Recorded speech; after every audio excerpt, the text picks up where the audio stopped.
제가 살았던 곳은 도시에서 많이 떨어진 시골이었고, 작은 동네에서 20대의 유부남은 보기 드물었습니다.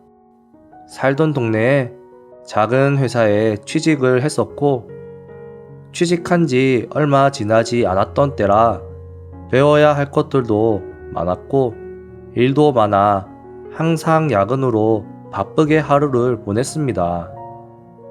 저는 피로를 달고 살았지만 아무리 피곤해도 딸이 밤새 올 때면 아내와 번갈아 가며 교대 근무하듯이 안아주고 달래주며 밤을 지새웠고, 가끔 쉬는 날에는 딸과 함께 하루 종일 하루를 보내며 다른 아버지들처럼 사랑으로 키웠습니다. 그런 제 마음을 알아준 건지 딸은 철든 이후에도 저를 많이 좋아해줬습니다. 아니, 제 생각엔 그랬던 것 같습니다. 유치원 다닐 땐 결혼이 뭔지 배우더니 저와 결혼한다고 매일매일 말해주었고, 제가 야근 때문에 늦어지는 날에는 제가 퇴근해서 올 때까지 잠도 버티면서 기다려주고 했습니다. 물론 자정이 넘어서 집에 왔을 때는 잠자고 있었지만요. 저를 보고 싶어 졸음을 참고 깨어 있었다고 생각하니 새근새근 잠자는 얼굴은 참을 수 없이 사랑스러웠습니다. 평일에 제대로 놀아주지 못한 만큼 쉬는 날에는 놀이공원이나 동물원 등 여러 곳에 데려가 주기도 했습니다. 평범한 가정에 사이좋은 아빠와 딸, 그런 모습이었지요. 하지만 딸이 초등학교 2학년 때 좀 슬픈 일이 있었습니다. 학교 숙제였던 걸로 기억하는데 장래희망을 써오는 숙제가 있었습니다. 딸은 공책에 크게 장래희망, 신부라고 썼습니다. 저는 아무 생각 없이 아빠랑 결혼하는 게 꿈이야? 아니야, 아빠는 결혼 축하해주는 사람이야 라고 말하더라고요. 그것도 어쩔 수 없는 일이라고 생각하고 저는 딸에게 좋은 남자한테 시집 잘 갔으면 좋겠다고 말하니 이거 하나뿐인데 아빠한테만 줄게. 엄마한테는 말하지 마. 하며 반으로 접힌 종이를 주는데 그것은 딸이 직접 손으로 만든 결혼식 청첩장이었습니다. 삐뚤빼뚤하게 결혼식이라고 적힌 종이에는 딸이 직접 그린 이쁜 신부와 누군지 모르지만 신랑의 모습이 그려져 있었습니다. 딸이 직접 만든 결혼식 청첩장을 보니 나중에는 제 품에서 떠나보내야 한다는 생각에 가슴이 먹먹해지고 목이 메었습니다. 아직은 딸이랑 더 있고 싶은데 나중에 정말로 결혼할 때 그때 받아도 괜찮을까? 라고 다정하게 말했습니다. 사랑스러운 딸과 하루하루 행복한 시간을 보내며 세월을 보냈습니다. 그로부터 몇 년 후 열심히 일했던 것을 인정받아 회사에서 팀장으로 진급도 했습니다. 팀장이 되면 조금이라도 집에 일찍 들어갈 수 있겠지 했던 제 생각과는 달리 회사가 커지면서 어느 때보다 일이 많아지고 밤 10시가 넘어야 집에 갈 수 있는 것은 일상이었고 자정 전에 집에 들어가는 것은 꿈도 못 꿨습니다. 쉬는 날마저 밀린 일이며 출장까지 가야 해서 집에 없는 시간이 잦아졌습니다. 초등학교 고학년이 된 딸은 제가 쉬는 날에도 일을 할 때면 아빠 힘내요 라고 편지를 남겨주기도 하고 저도 딸에게 답장을 쓰듯이 딸과 편지를 주고받았습니다. 출장을 멀리 갈 땐 출장지에 도착해서 집에 전화를 걸어 딸과 짧게라도 대화를 나누고 바쁘더라도 딸과 관계를 유지하려고 노력을 많이 했습니다. 그런데 아내는 집을 자주 비우게 되는 것에 대해 불만을 갖기 시작했습니다. 하루라도 빨리 들어올 순 없어? 어떻게 매일 바쁠 수가 있어? 나랑 딸은 생각도 안 해? 애가 너무 불쌍하잖아. 일로 찌들어 있는 저에게 불만을 조금씩 내뱉었습니다. 저도 처음에는 미안하다며 바쁜 것만 끝나면 어디 놀러 가자며 일이 너무 바빠서 그런 거니까 이해 좀 해달라며 아내에게 사과를 했습니다. 하지만 그런 생활이 1년 정도 지났을 무렵에 일을 해도 줄어들 기미가 안 보이면서 서서히 아내와 말다툼하는 일이 늘어났습니다. 여보, 저번에 놀이동산 가기로 한 거 안 까먹었지? 오늘 쉬는 날이니까 오늘 가자. 오늘 꼭 가야 돼? 나 진짜 오랜만에 쉬는 날이야. 그냥 잠 좀 자게 해줄 수 없어? 라며 아침부터 서로가 예민하게 대화를 주고받았으며 조금씩 부부 사이에 금이 가는 게 눈에 띄게 보였습니다. 결국 아내와 멀어진 사이는 복구되지 않았고 여러 가지 대화라던가 많은 우여곡절이 있었지만 결국에는 결혼 생활의 종지부를 찍게 되었습니다. 저도 아내도 갈라서는 게 서로에게 좋은 거라고 합의하고 있었습니다. 그러나 이혼에 있어서 가장 큰 문제는 딸을 누가 키우느냐였습니다. 딸을 정말로 사랑했던 저는 딸은 제 손으로 키우겠다는 마음을 가지고 있었습니다. 마침 중학교 2학년이 된 딸이 사춘기를 맞은 시기이기도 했습니다. 딸은 매사에 제 말에 토를 달며 반항적인 태도를 취했습니다. 가끔 일이 일찍 끝나서 딸과 시간을 보내려고 말을 걸면 오늘 아빠랑 같이 게임할까? 아빠는 저번에 피곤하다고 나 재우라고 엄마한테 말했잖아. 게임 같은 거 안 하고 그냥 잘 거야. 하고 퉁명스럽게 말했습니다. 또 성적표를 가져올 땐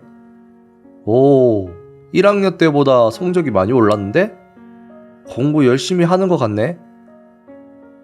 평소에 내 공부에 전혀 관심 없으면서 성적이 올랐을 때만 그렇게 말을 걸어? 하고 반항적으로 대답했습니다. 머리로는 딸의 사춘기를 알고 있어도 몸과 마음이 지쳐 있었던 저는 딸의 건방짐에 혼돈했습니다. 아빠한테 그 태도가 뭐야? 왜냐하면 사실이잖아. 나한테 전혀 관심도 없으면서. 하고 망설임 없이 대답하더라고요. 아내와의 이혼을 눈앞에 두고 딸과의 관계는 계속 악화되고 말았습니다. 그러다 마침내 저는 넘지 말아야 할 선을 넘고 말았습니다. 사소한 일이 계기였지만 그날은 더욱 감정적으로 딸에게 언성을 높였습니다. 너는 아빠한테 말하는 꼬라지가 왜 그 모양이야? 아빠가 그렇게 싫어? 너무 싫어. 두 눈을 부릅뜨고 똑똑히 대답을 하더라고요. 그 말에 이성을 잃어버린 저는 그래, 네가 그렇다면 알겠어. 이제 2번 다시는 아빠 보는 일 없을 거야. 아빠가 이 집에서 나갈게. 저는 이 말을 마지막으로 집에서 나왔습니다. 저는 여관을 전전하며 아내와 연락을 취하고 양육권은 아내에게 주는 것으로 이야기를 진행했습니다. 그리고 정식으로 이혼을 하였습니다.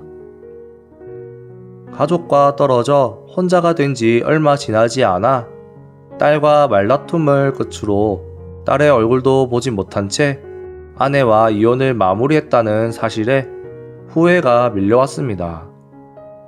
딸이 태어났을 때부터 무엇보다도 소중히 사랑해왔는데 딸과의 마지막이 싸움이었다는 것에 한동안은 술에 의지해 살았습니다.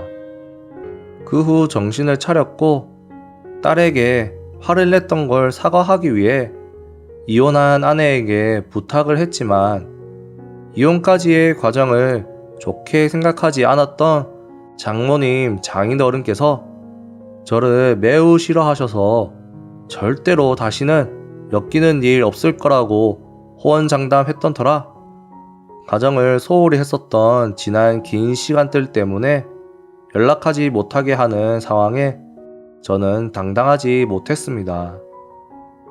용기를 내 예전에 살던 집 앞에서 딸을 기다려도 봤지만 이혼 후 이사를 갔더라고요. 이사간 집은 알려주지 않아 알 수 없었고 이혼한 아내에게 연락할 일이 있거나 하면 장모님을 통해서 할 수 있긴 했지만 저를 싫어했었던 장모님께서는 저와 엮이는 걸 극도로 싫어하셔서 딸을 만나보는 건 고사하고 딸의 소식도 전달받지 못했습니다. 그렇게 세월이 흘러가는 것은 순식간이었고 이혼한 지 12년이 지났습니다. 저는 이제 머리카락도 많이 빠져버렸지만 단 하루도 그날을 잊어본 적이 없습니다. 딸에게 했던 제 언행을 후회하는 마음은 사라졌지만 얼굴 한 번만이라도 보고 싶다는 마음은 절대 사라지지 않더라고요. 그러던 어느 날 제가 살고 있는 아파트로 편지 한 통이 왔습니다. 편지를 보낸 사람은 바로 딸이었습니다. 그리고 편지에 적힌 내용은 이번에 언제 어디서 결혼합니다. 이런 내용이었고 결혼식에 초대한다는 편지였습니다. 무엇보다 편지를 열었을 때 가슴이 뜨거워지고 감격받은 것은 딸이 초등학교 2학년 때 저에게 주려고 했었던 그 결혼식 청첩장이 동봉되어 있었던 겁니다. 그걸 손에 쥐는 순간 딸이 태어나는 그 순간부터 해서 마지막으로 얼굴을 봤던 그날까지 모든 추억이 단번에 되살아나며 저도 모르게 눈물을 흘렸습니다. 처음으로 아빠라고 말해주던 날, 아빠랑 결혼하겠다던 유치원 때, 사춘기 때 반항하던 모습, 그런 것들이 주마등처럼 떠올랐습니다. 그리고 저는 딸의 결혼식에 참석하기로 결정했습니다. 결혼을 축하하는 것은 물론이고 이혼할 때 딸에게 상처 준 것들에 대해 진심으로 사과도 하기 위해서였습니다. 그러나 이혼 후 한 번도 얼굴을 비치지 않았던 제가 갑자기 딸의 결혼식에 나타난다고 생각하니 마음속에서 엄청나게 갈등이 일어났습니다. 갈등이 계속되다 이번에는 후회할 일 만들지 말자며 마음 먹고 날짜를 보니 순식간에 결혼식 당일이 되었습니다. 저는 일찍이 도착해서 결혼식장 야외 주차장에 주차를 하고 결혼식 초대받아 가는 거지만 갑자기 내가 나타나면 다들 달가워하지 않을 테니 멀리서 결혼식 보기만 하자 하며 초조한 마음으로 담배 필 곳을 찾아 주차장을 나가려는데 그 순간 제 앞에 차가 한 대 섰습니다. 창문을 내리는데 다름 아닌 그토록 그리워하던 딸이 타고 있었습니다. 너무 커버려 이제는 어엿한 숙녀가 되어버렸지만 여전히 얼굴에는 마지막으로 봤던 그 얼굴이 남아 있었습니다. 보자마자 저는 딸임을 알았고 딸도 저를 단번에 알아본 거였습니다. 딸은 한껏 흥분한 목소리로 아빠! 왜 여기 있는 거야? 빨리 빨리! 올라와서 신부 대기실로 와. 하고 다그치며 말했습니다. 저는 얼마 후 대기실 같은 곳으로 올라가 혼자 앉아 있었습니다. 그러자 갑자기 문이 열렸습니다. 웨딩드레스를 입은 딸이 나오는데 너무나도 아름다웠습니다. 딸의 드레스 입은 모습에 반해 너무 이쁘다. 제가 말을 함과 동시에 딸이 속사포처럼 말했습니다. 아, 너무 떨려. 아빠 와줘서 정말 다행이야. 혹시나 초대장 못 받았을까봐 계속 걱정했어. 할머니 집으로 편지 보낸 적 있지? 그때 아빠 집 주소 외워놨어. 그래도 혹시나 이사한 거 아닌가?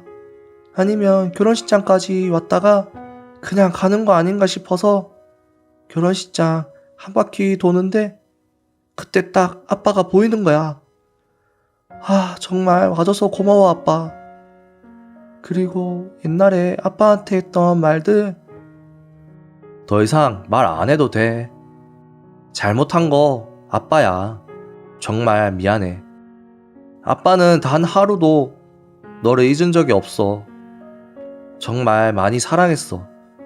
결혼식 청첩장을 받았을 때는 정말로 기뻤어.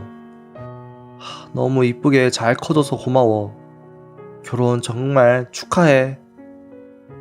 라고 말을 했습니다. 곧 결혼식이 시작되었고 저는 딸의 팔짱과 함께 버진로드를 걸었습니다.